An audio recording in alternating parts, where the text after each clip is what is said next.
قاری محمد طیب قاسمی کے YouTube channel کو سبسکرائب کیجئے اور امن کے پیغام کو پھیلانے میں ہماری مدد کیجئے اور نیچے دیے گئے ہوئے بیل آئیکن کو کلک کریں تاکہ ہر آنے والی نئی ویڈیو آپ کو براہ راست مل سکے۔ حضرت مفتی تقی صاحب دامت برکاتہم، اللہ تعالیٰ ان کی عمر میں برکت عطا فرمائے، وہ لکھتے ہیں کہ ایک دفعہ رات کو مجھے 2 بجے کسی نے فون کیا۔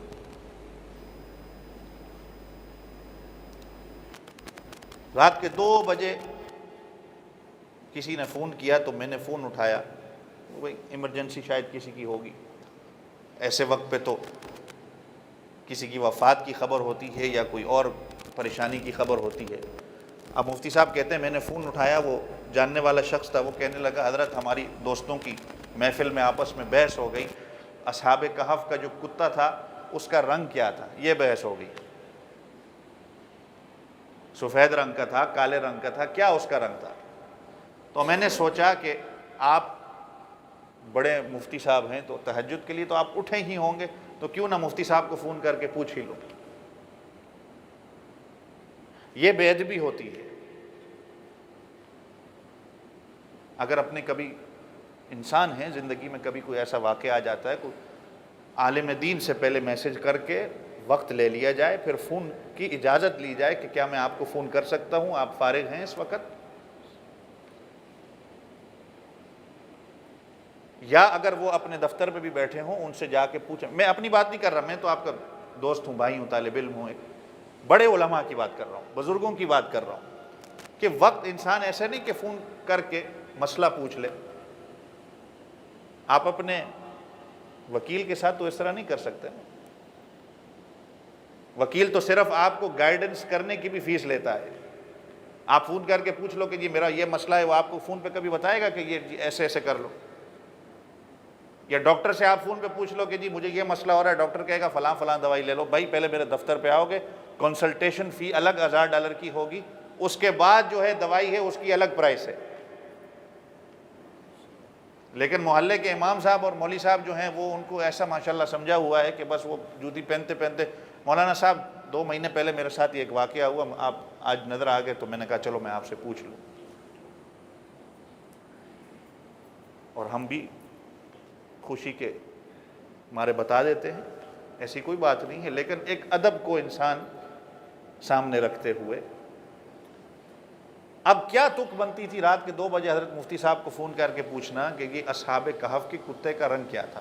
اب مفتی صاحب نے یہی بات کی کہ بھائی اگر اس کے کتے کا رنگ تجھے پتہ بھی چل جائے تو تیرے دنیا اور آخرت میں کیا فائدہ ہوگا؟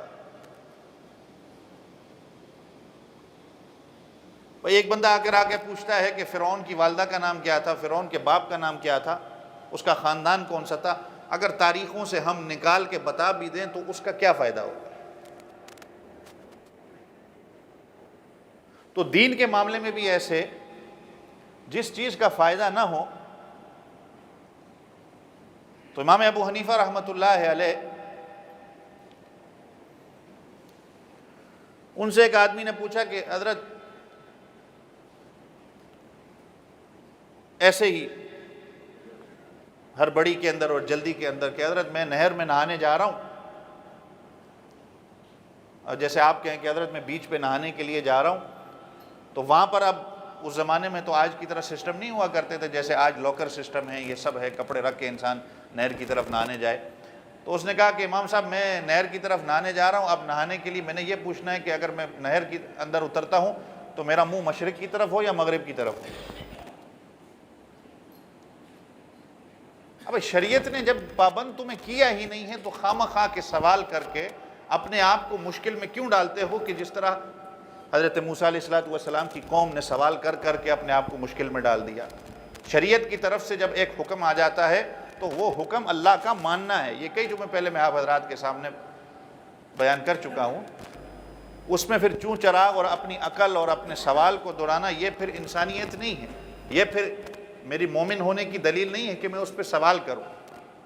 تو اللہ نے جب کسی چیز کے اندر قید نہیں ڈالی، اللہ کا حکم جو ہے اس پہ عمل کرو۔ انسان کی زندگی آسان ہے، اپنے لیے مشکلات پیدا کرنا۔ تو امام ابو حنیفہ رحمۃ اللہ علیہ نے کہا بھائی نہ مشرق کی طرف تو منہ کر، نہ مغرب کی طرف، تو اپنے کپڑے کی طرف دیکھ، جہاں تو نے اپنے کپڑے اتارے، تیرا منہ اگر مشرق کی طرف ہو تو دیکھ کہیں تیرے کپڑے کوئی اٹھا کے نہ بھاگ جائے۔ تو واپس تو کیسے جائے گا پھر؟ تیرا دھیان تیرے کپڑوں کی طرف ہونا چاہیے۔ اللہ نے جب قید نہیں لگائی تو پھر میں پوچھوں کہ مشرق کی طرف منہ کروں یا میں مغرب کی طرف منہ کروں، میں کیا کروں؟